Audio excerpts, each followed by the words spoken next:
Hi hello friends, आजच्या व्हिडिओमध्ये सर्वांचं स्वागत आहे. आजच्या व्हिडिओमध्ये आपण बघणार आहोत संख्या ज्ञानामधील उपघटक 10 अंकी संख्येचे वाचन व लेखन. तत्पूर्वी तुम्ही जर चॅनलला नवीन असाल तर नक्की माझा चॅनल सबस्क्राईब करा. त्याचबरोबर बेल आयकॉन प्रेस करा जेणेकरून तुम्हाला नवनवीन व्हिडिओच्या नोटिफिकेशन मिळत जातील. चला तर मग सुरुवात करतोय पहिल्या घटकातील म्हणजे संख्या ज्ञानमधील उपघटक 10 अंकी संख्येचे वाचन व लेखन. आता यासाठी बोर्डवर मी काही गट केलेत बघा. तर काय दिसतंय तुम्हाला? गट पहिला केलेला आहे, तो दुसरा केलेला आहे, त्यानंतर तिसरा गट केला आहे, चौथा गट आणि पाचवा गट. पाचवा गट कशाचा आहे? अब्ज स्थानाचा. चौथा गट दशक कोटी आणि कोटीचा. तिसरा गट दशलक्ष आणि लक्षचा. दुसरा गट दश हजार आणि हजार आणि पहिला गट शतक दशक एकक पासून बनवलेला आहे. आता आपण वाचनाचे काही नियम बघणार आहोत. बघा, आता वाचनाचे नियम कशासाठी माहिती पाहिजेत? तर तुम्हाला इथे प्रश्न येतो म्हणून वाचनाचे नियम तुम्हाला माहीत असले पाहिजेत. मग आपण सुरुवात करतोय वाचनाच्या नियमाला. बघा, आता वाचत असताना काय करायचं? पहिल्यांदा तुम्हाला गट करायचेत आणि मग गट कुठून करायचे ते? तर उजवीकडून गट करत जायचे. उजवीकडनं लक्षात येते, आपण ज्या हाताने जेवण करतो ना त्या बाजूनी म्हणजे मागून पुढे आपल्याला गट करत यायचे. गट हा शक्यतो 2-2 स्थानाचा असावा. गट कितीचा करायचा आपल्याला? 2-2 स्थानाचा. गट शक्यतो आपण कुठल्या स्थानांचा करतो? 2-2 स्थानाचा. पण उजवीकडून आपण ज्यावेळेस गट करत येतो ना त्यावेळेस आपला जो पहिला गट येतो, मी बोर्डवरती पण काढले बघा, गट पहिला हा फक्त तुमचा 3 स्थानांपासून बनवलेला असलाच पाहिजे. शेवटचा गट हा 3 स्थानांपासून बनलेला असला पाहिजे. मग 3 स्थानं कोणती? तर ती आहेत शतक, दशक आणि एकक. बघा, लक्षात येते का? शेवटचा गट हा 3 स्थानांचा असला पाहिजे आणि उजवीकडनं मागून गट करत यायचे. आता आपण एक उदाहरण घेऊयात आणि त्या उदाहरण म्हणजे 10 अंकी संख्या देणार आहे मी बोर्डवरती आणि त्याचं लेखन कसं करायचं ते आपण समजून घेतोय. ठीक आहे ना? बघा, आता 3, 5, 7 नंबर पुढे वाढवत जाऊयात. 2, त्याच्यानंतर 5, 1, 5, 1, 1, 7. ठीक आहे. आता ही 10 अंकी संख्या लिहिली. उजवीकडनं गट करायचे आणि शेवटचा गट तिसरा कसा असला पाहिजे? 3 स्थानांचा. म्हणून मी मागणं गट करत येते बघा. तो पहिला गट तिघांचा म्हणून स्वल्पविराम दिला, नंतरचे 2-2चे गट करायचे आणि शेवट एकटाच राहतो म्हणून एकच गट केलेला आहे.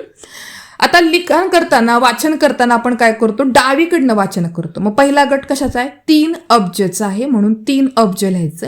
त्यानंतर दुसरा गट आहे तो म्हणजेच गट चौथा जो येतो तो 57 कोटीचा येतो म्हणून आपण तो लिहायचा. त्यानंतर पुढचा गट येतो तो 25 लाख किंवा 25 लक्षचा येतो. त्यानंतर त्याचं लेखन तुम्हाला करायचं आहे. त्याच्या पुढचा गट जो येतो तो कुठला आहे? 1000 स्थानाचा आहे की नाही? मग 15,000 आणि शेवट राहतं काय? 117. तर हे झालं आपलं काय? त्या दिलेल्या संख्येचं वाचन. अशा प्रकारचे प्रश्न स्कॉलरशिपच्या परीक्षेला नक्की पडतात, त्यामुळे त्याची तयारी नीट करून घ्यायची. आता आपण पुढे जातो. संख्या लेखनाचे नियम. आता जर तुम्हाला एखादी संख्याचं वाचन अक्षरात दिलं असेल आणि अक्षरात दिलेल्या संख्येला तुम्हाला रूपांतरित करायचं असेल तर मग तिथेही काही नियम आहेत. मग ते नियम काय आहेत ते समजून घ्या. बघा, आपण आता बघणार आहोत संख्या लेखनाचे नियम. पहिला नियम आपण समजून घेऊयात. पहिला नियम काय? सर्वात मोठ्या स्थानावरील अंक पहिल्यांदा लिहायचं. म्हणजे तुम्हाला जर समजा अक्षरामध्ये दिलं असेल 57 अब्ज, 15 लाख किंवा 17 कोटी काही असेल दिलेलं ते, तर आपली सुरुवात पहिल्यांदा कुठून असते अंक लिहायला? तर डावीकडनं जी काही गट 5वा दिसतोय ना तिथून लिहायचं. म्हणजे सर्वात मोठ्या स्थानावरील पहिल्यांदा अंक लिहायचं आहे. त्यानंतर काय करायचंय? नंतर लहान लहान अशा स्थानाप्रमाणे अंक लिहायचे. मग आता अब्जानंतरचं पुढचं स्थान लहान कुठले? कोटीचे. मग नंतरचं कुठलं येतं लहान त्याच्यापेक्षा? ते लक्ष. त्याच्यानंतर लहान कोण येतं? हजार. आणि त्यानंतर लहान येतं शतक, दशक, एकक. तर अशा प्रकारचे डावीकडनं गट करत जायचे. तिसरा नियम बघा, जे स्थान सांगितले नसेल त्या स्थानी आपल्याला काय लिहायचंय? 0 दाखवायचंय.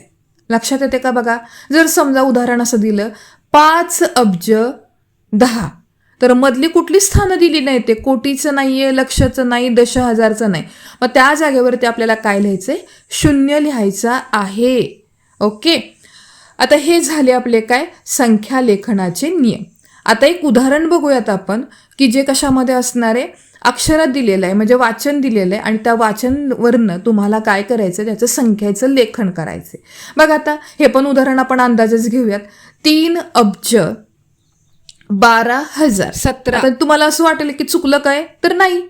इथे लक्षाचा गट मी ड्रॉप केलाय. 3 अब्ज म्हणजे मी 3 लिहिलं, कोटीचा गट लिहिलाय का, नाही. त्या बदल्यात मग दशक कोटी, कोटीचा 00 लिहायचं. लक्ष आहे का, तेही नाही, म्हणून 2 शून्य लिहिले. आता डायरेक्ट काय आलेलं आहे, 12,000 म्हणून 12 लिहायचं आणि पुढे 17 आहे, शतकचा गट नाही म्हणून 017 लिहिलेलं. ठीक आहे. तर अशा प्रकारे संख्या लेखन करायचं असतं.